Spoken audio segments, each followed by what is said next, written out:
Alors, un autre cas de figure, c'est ce qu'on pourrait appeler une réorganisation. Une réorganisation, pourquoi? Tout simplement parce que je constate que je suis sur 1, 2, 3, 4, 5, 6, 7, 8, 9 cadres. D'accord? J'ai 9 cadres et j'ai une cire à bâtir ici. Donc j'ai une cire à bâtir ici, c'est une qu'on a introduite la semaine dernière. Et donc cette cire, elle est quasiment elle est en 4e position sur 9 cadres, donc elle est quasiment en plein milieu de ma ruche.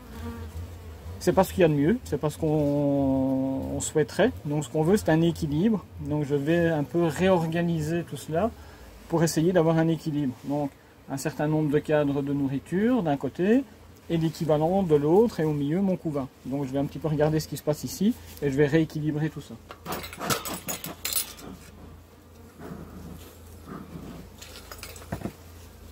Donc, je retire ma partition. Voilà.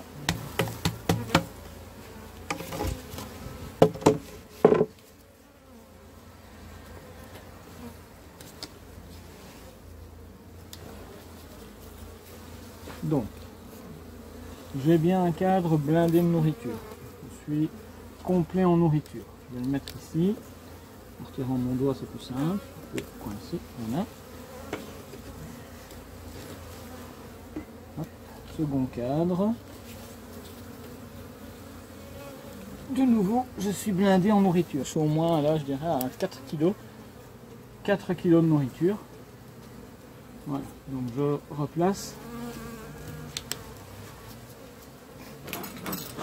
Et je vais enfumer un peu pour bouger les abeilles. Voilà.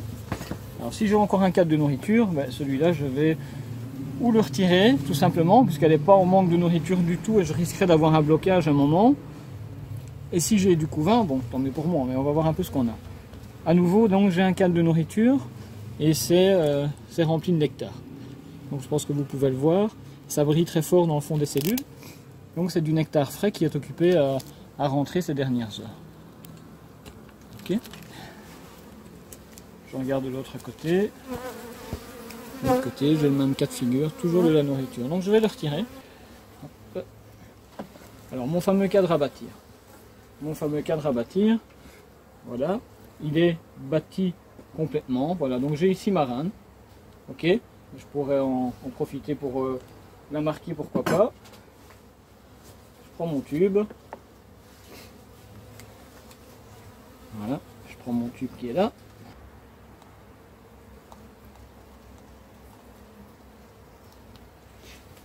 Voilà.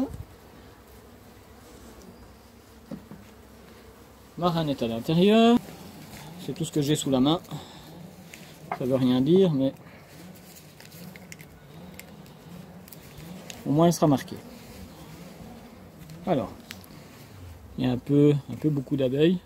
D'accord, on va souffler un peu pour faire sortir toutes les butineuses.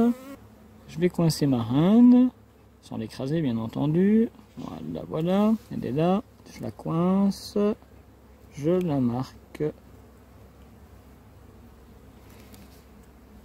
Voilà, elle est marquée. J'attends quelques secondes que ça sèche. Je peux souffler aussi. Bien. Je reprends mon cadre. L'idéal c'est de le coucher comme ceci. Et je laisse ressortir tout le monde. Et ma rane avec. Voilà, je vérifie à nouveau le comportement. Voilà.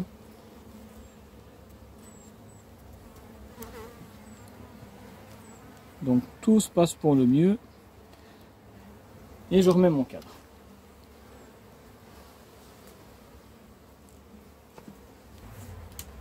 Hop.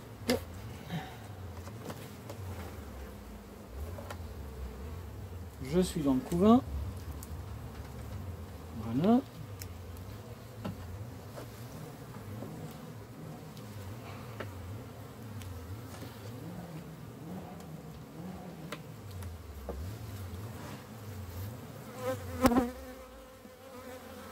suis toujours dans du couvain.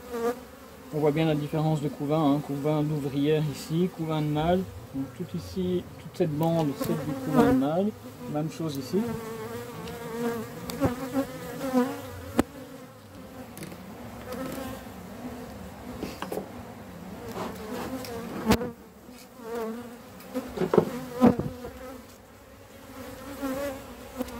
Alors, on essaie de retirer celui-là.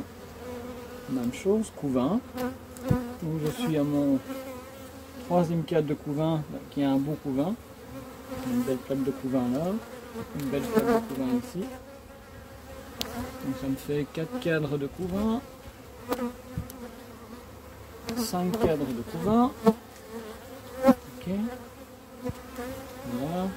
Donc couvain operculé ici. Et là, tout ce qui est ici, ça a été pondu. On retrouve donc du pollen alentour. Même chose là, couvain naissant et couvain non operculé.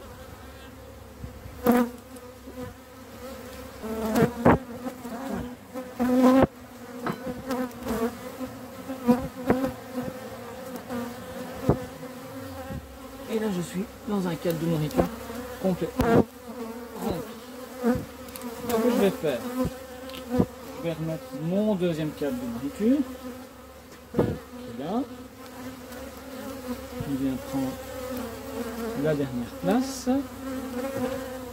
Donc j'en reviens à une situation finale qui est la suivante. 2 cadres de nourriture, 5 cadres de couvain, 2 cadres de nourriture, et là je vais incorporer un cadre à mâle.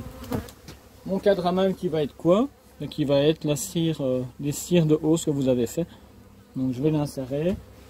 Elles vont me construire pour avoir des ouvrières ici, et elles vont me construire ici en dessous de manière tout à fait anarchique une vraie cire, mais qui sera probablement elle tirée sur des cellules de mâle.